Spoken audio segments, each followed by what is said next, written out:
everyone. Welcome to the Safe House, brought to you by the Safe House Initiative. I'm Jeff Edwards, co-chair of the Safe House Initiative, and your host for today's podcast.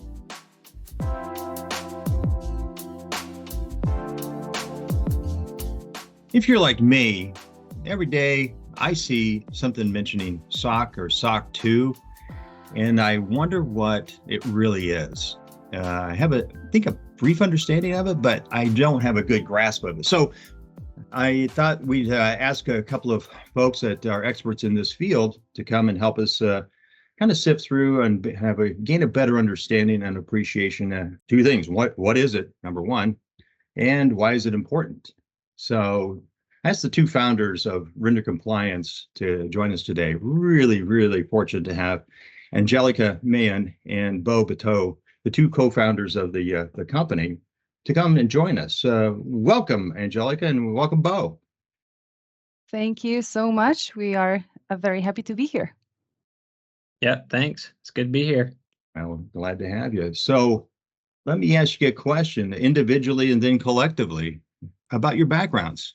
First of all, Angelica, about your background and how you ended up meeting Bo and starting the company, and same with you, Bo. Absolutely. My name is Angelica Mayen. My accent is from Poland. I grew up there and spent 22 years. I went there to law school. And as I was in law school, I came here for a summer. And the life happened that I decided to eventually move to the United States after I gained my law degree. After I moved to United States, after a couple of years, I went back to school and gained Management Information System degree. After that, I started working for Moss Adams. It's, I think, top 12 accounting company. It was great experience. I met amazing people, such as Bo, who with time, as we were having lots of conversations, lots of ideas floating around, we decided to go on our way and start Render Compliance. Nice. And Bo, how about you? Yeah, and for me, my accent is from Seattle, Washington. I could tell. Although my name is from Louisiana. Both my parents grew up there, so that's where the kind of French heritage name comes from. Unfortunately, I speak zero French, but yeah, I've grown up in Seattle. I studied accounting in college. I did financial audit for a couple years before pivoting into IT audits or information security audits. And that's the industry I've found myself in now. Worked for a few different firms doing those audits. And yeah, like Angelica said, we were on the same small team at our last firm before deciding to launch this company together. That sounds like a great adventure, and sounds like it's fortuitous you met each other. So let me ask you a question. What is SOC or SOC2? Can you describe that a bit more, Angelica, for us, and define it so we can understand it? Absolutely. Like you go to a family reunion, would you describe it like that, please? Yes. Right. A SOC report is a Service Organization Controls report. It's a document created by external auditors that checks if a company is keeping their clients' data safe. So it's like a report card for business that shows they are doing things the right way to protect important information. That card, in fact, has at minimum 60 pages, and that does not have a pass or fail result. We issue an opinion. The SOC report help other companies trust them to handle data securely. And one thing to add, I know it is confusing for many. For me, it was also. There is SOC 1, SOC 2, and SOC 3. SOC 1 checks if company is handling financial data correctly. SOC 2 looks at how well a company keeps information safe. And SOC 3 is like SOC 2, but shorter, easier to understand, and meant for the public to see. So in other words, it's like you said, it's a report card that shows that you're being responsible with the other people's data. Yeah, that's a great explanation. Hey, so all right. Well, thank you for that. Now, Bo, why is it important? I mean, I think I understand why it's important, but let's get into the importance of it. I was going to mention too, like the SOC 2 report is just one of many different reports that you can get to accomplish this purpose, right? So Mhm. there's a few other different popular ones depending on what you're trying to do. So SOC 2 is big in the United States generally if you're trying to show the security of your environment. But typically if you do business out of the EU, then something called ISO 27001 is a Mhm. certification that you can get to accomplish much the same thing. And then it kind of just, there's different ones for different industries, right? Like if Mm. you process credit card data, you might need to do PCI compliance. If you do a lot of Mm. PHI, protected health information, then you might want to do something like high trust. So there's a few different ones for different purposes, but SOC 2 is kind of your all-purpose general security report. It's very popular in the United States. So, Angelica, could you give me an example or two of the questions that are asked of this or included in terms of the report? Just kind of what's in the report. Absolutely. One, and I think only that it's required and you cannot issue the SOC report without would be a risk assessment. The common control would be the risk assessment is performed by Mhm. XYZ. Mhm. And I think here we are a little getting into the topic of, okay, the SOC 2, it's hard-ish for the users because there is not a set controls. Really, the controls are defined by the company, but Mm. there are trust service criteria that must be followed. Bo would be the great to explain the TSC and Mhm. why is it so that it's so undefined or so different? Yeah. Yeah. Right. Bo? I guess what each company must hold themselves to in the SOC report is those trust services criteria, right? Okay. So those are standard for every single report. And so those are basically the principles that you have to meet. And the way you do that is by setting up what are called controls. So a control might be something as simple as when employees leave, we Yeah. remove their access from Microsoft 365. Huh. You Okay. know, that could be one of your controls that you identify. Okay. So you would list that in the SOC 2 report. And then as the auditors, we would come in, get the full list of your controls, do some testing on that as to how they meet those criteria, and include our testing as well in that final report. So let's say I own a company and I go, okay, this is my way of saying, hey, I'm a secure company to do business with. And I'll put together the report based upon kind of the certain parameters. And then they'll say, hey, Bo and Angelica, could you come in here and take a look and audit this for me? Is that sort of how the process works? I would say it usually starts in a different place. Like, Okay. so to begin with, the report is usually most relevant for B2B companies, right? If you're a Okay. business who's Mhm. doing business primarily with other businesses. And the reason for that is most businesses have a process in place for their vendor due diligence, right? If they're going to hand over a whole bunch of their confidential data to a new Yeah. vendor, Yep. they're going to want to make sure that that vendor is secure.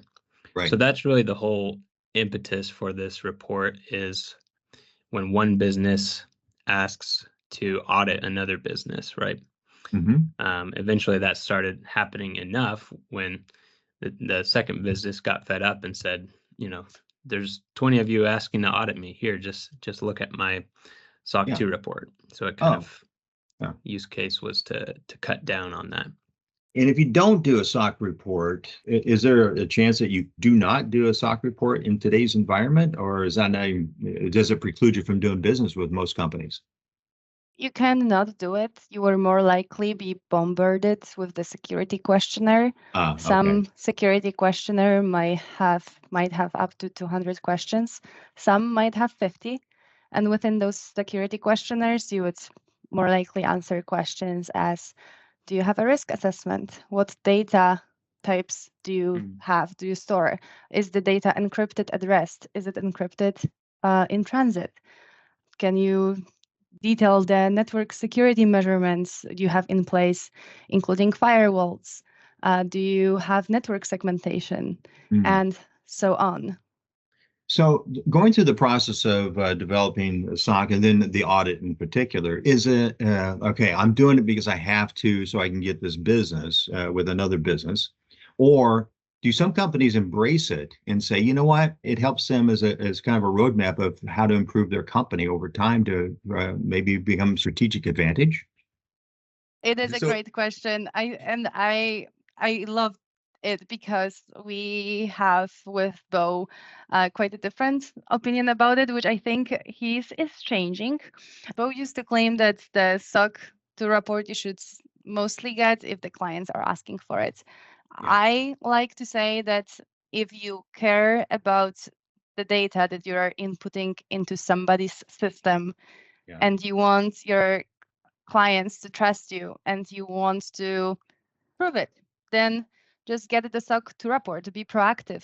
Yeah. And this way you don't know it, you might get new clients. I did hear more and more from the people I'm talking that some vendors would not even be evaluated because they don't have SOC reports to start with.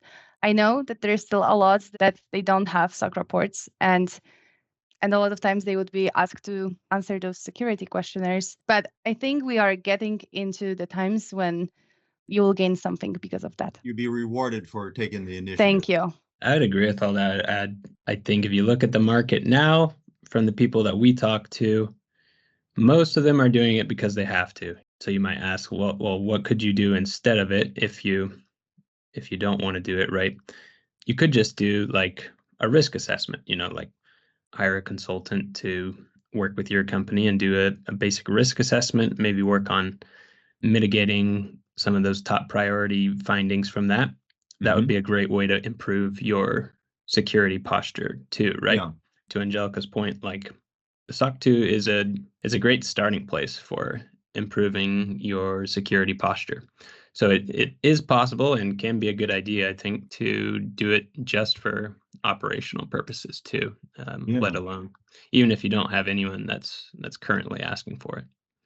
I'm starting to understand this a whole lot better, and I really like the aspect of being proactive, Angelica. That was a good point, and making it more of a strategic advantage as opposed to just complying or just answering a bunch of questions to get by that deal, trying to get to your next deal or whatever else.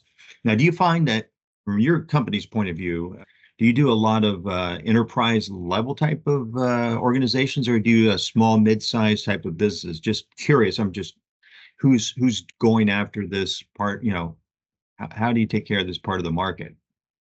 Great question. I like to say we can do it all, but we do really focus on the medium-sized businesses. Although our smallest clients, I think they have 15 employees. We had another client that was actually a pre-revenue startup. They were launching soon, and they wanted to make sure that as they launch, they have this SOC report. They also were doing ISO, both those reports in hands to really ensure their client, like, hey, we are doing it correctly from the start. And I loved working with that company. They weren't doing it for like checklists to just like kind of, okay, we have it done. They were also very interested into doing security correct from the start, because then there's some topics compliance is not equal security, and no, it's not. But if you want it to be a good spark for conversations, it really can suggest some good controls in place.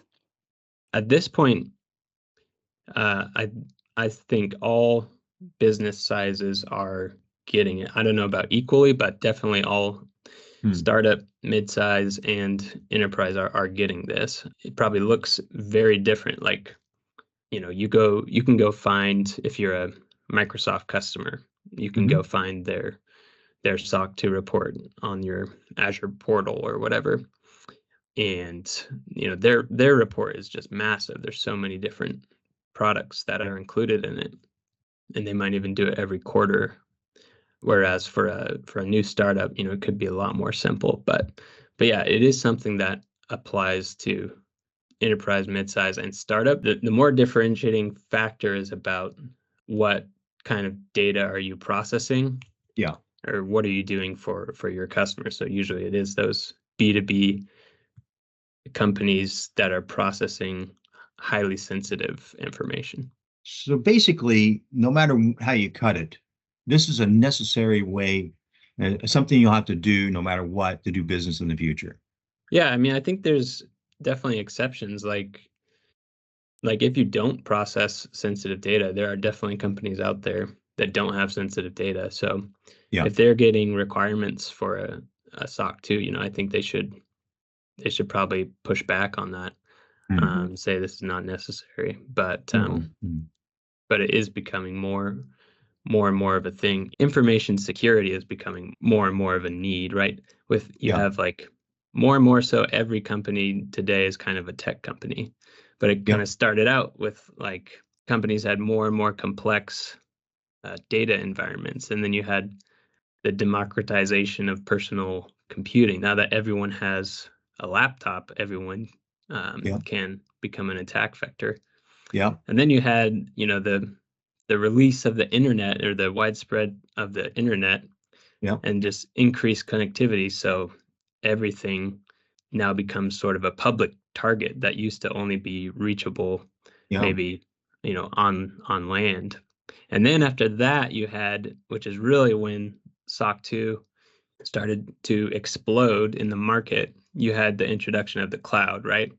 Yeah. So now, instead of using my own data center, most of the time companies are outsourcing that to a public or some sort of cloud. And so now, how are you going to know that that cloud is safe if you don't audit them yourselves, or if you don't have someone that you trust to do that audit? Great point. Great point. How about COVID? Did that drive with COVID? There seemed to be hand in glove an increase, a spike of attacks, ransomware attacks, and just cyber attacks. Has that spurred on any more demands or increased scrutiny from a SOC 2 type of compliance? I don't know if it necessarily increased the amount of people who need SOC to report. It more made companies think what kind of controls they should have in place, because we would have companies who have 62 controls and they meet all the trust service criterias, but we might have the company who has 120 controls, and it's very subjective to justify what kind of controls are needed per a certain company who's holding certain data on the certain environment, to then justify what kind of controls they really should have in place. So with the remote environment, there might be just, I would say, one of the things that just comes straight to my mind would be the companies would maybe encouraging MFA much more in depth than before. And there's definitely much more controls that the companies now have to do. I agree. I don't think it increased the demand so much as just changed the way that you have to structure your controls as a company. Okay. Because, you just had much less of your attack surface became so much more distributed now that you have employees logging in from everywhere, right? And so you couldn't just restrict access just to this one network, that you could put all these controls around. Now you had to make sure that you had, more of that segmented or sort of zero trust architecture, or that you had, those controls around remote logins and VPN tunnels, that sort of thing. So it's changed the way that we look at it as an auditor, certainly. I do want to add, though, that it changed the way the auditors are performing the audit. Before, we would just fly different directions all over the United States and to Europe to perform the audit. Now the audit really happens on Zoom or Teams or some other software, unless the company has unless they are not on cloud, they have their own data center, then we would encourage the clients that we do want to come and see it with our own eyes, because they still would have controls saying such as the cameras are in place or the door to the server room is locked and so on. We can check it on the camera, but at some cases we really would feel more comfortable if we are on spot and can see all those controls with our own eyes. With your own eyes, yeah, because you are the auditors, right? Yeah. All right, so let me see if I get this straight. Roughly speaking, so we've just sit down at a dinner party. You've kind of walked me through what SOC 2 is, and there's various flavors of it depending on the industry and or business I'm doing. But it's very important to me if I'm dealing with other people's data, and depending on the sensitivity of that data, I may have a longer or shorter report. And basically, you come in to make sure I'm telling the truth on my report, and then I can use that report to say, "Hey, I'm a trusted person," so it's kind of the it's trusted and verified by you.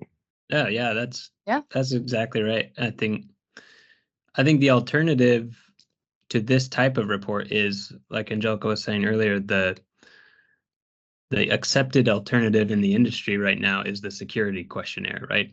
Like one company will put another company, they'll send them a security questionnaire and ask them to fill it out.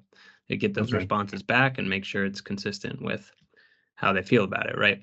But what that's missing is verification, having someone check that those things that you're saying are actually happening, right? So that's what we're doing with the SOC 2 as the independent auditor. We're coming in saying, you say all these things, show us evidence in all these different ways that what you say is true.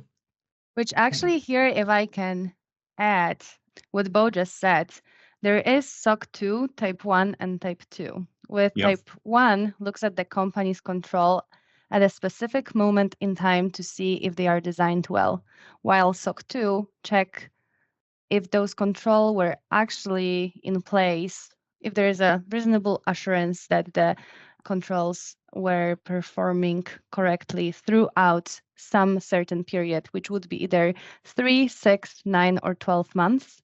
With the add-on that 12 months would be the most popular in the industry. So SOC 1 is like a snapshot, like a photograph, and then SOC 2 is more like a short film. Yeah, there we go. With type 1, it's not, we don't only read the controls and auditors as auditors and map them to the criteria. We do indeed go and talk to them. Employees of the company, the really control owners, and ask them how the control is performed. And we also check the evidence. We would go to firewall and see what kind of configuration are set up. We would go into monitoring dashboard, into monitoring settings, and so on. We would go and ask, can you give us a sample of the most recent hire, and can you provide us with their background check? While with the type 2, not only we would look at configuration, we would also look at logs through the time.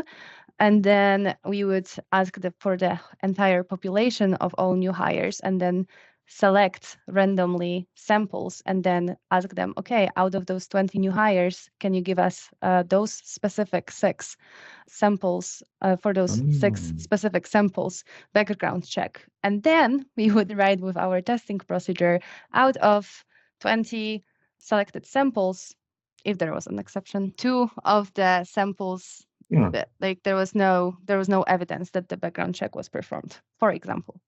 Which then, Bo, is a kind of a red flag. Typically on our report, we would call that a finding or an exception. So it would show up next to this control saying we do this, and we would say, well, we tested 20 samples, and we found that 2 of them, actually, this was not the case for them. Then you'd have the chance to kind of provide some context around that of like, well, this actually happened because of XYZ, and, maybe there were some mitigating factors. So that would all show up on the report. Interesting.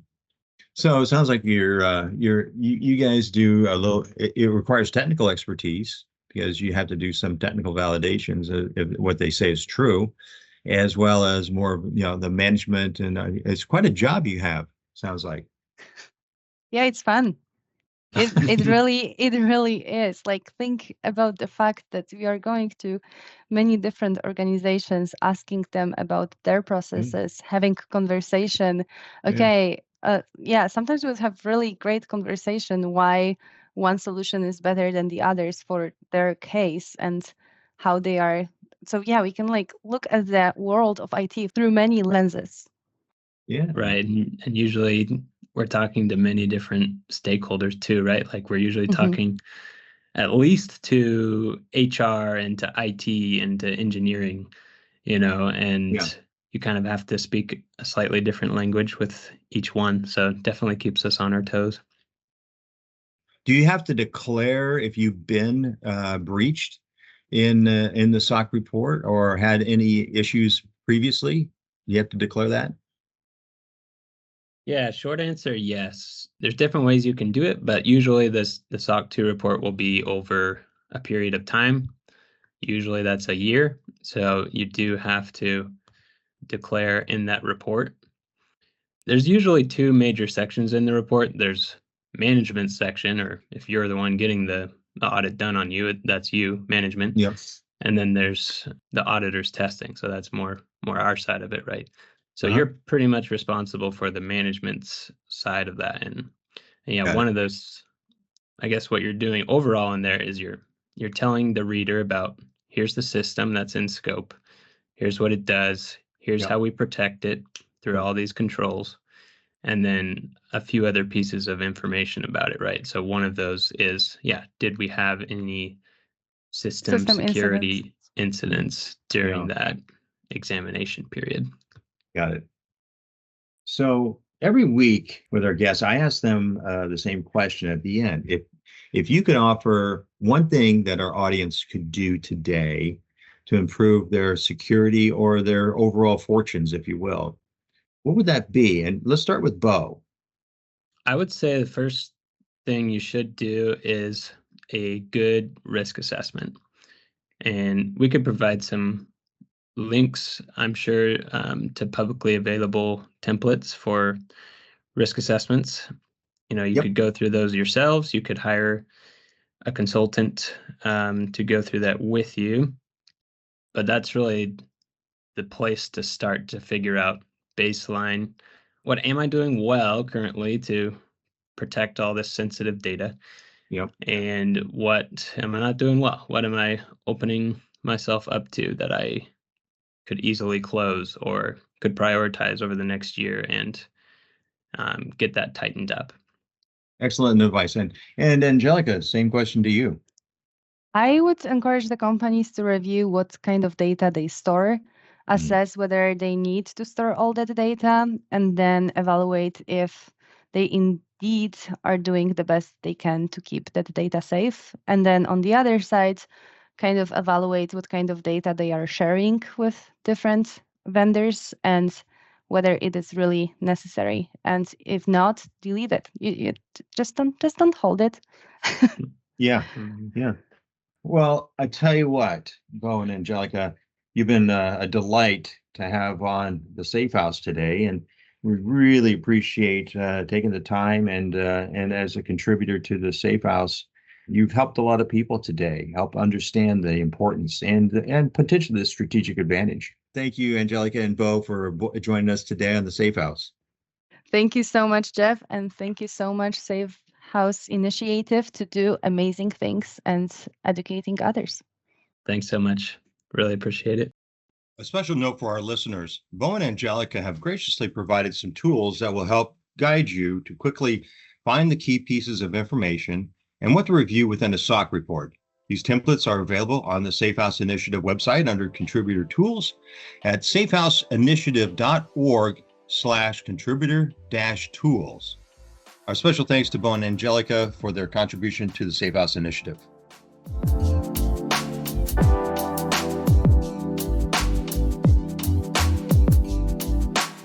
That's our podcast for today. I'm Jeff Edwards for the Safe House Initiative. Thanks for joining us, and remember, be safe, be resilient, and be kind to each other.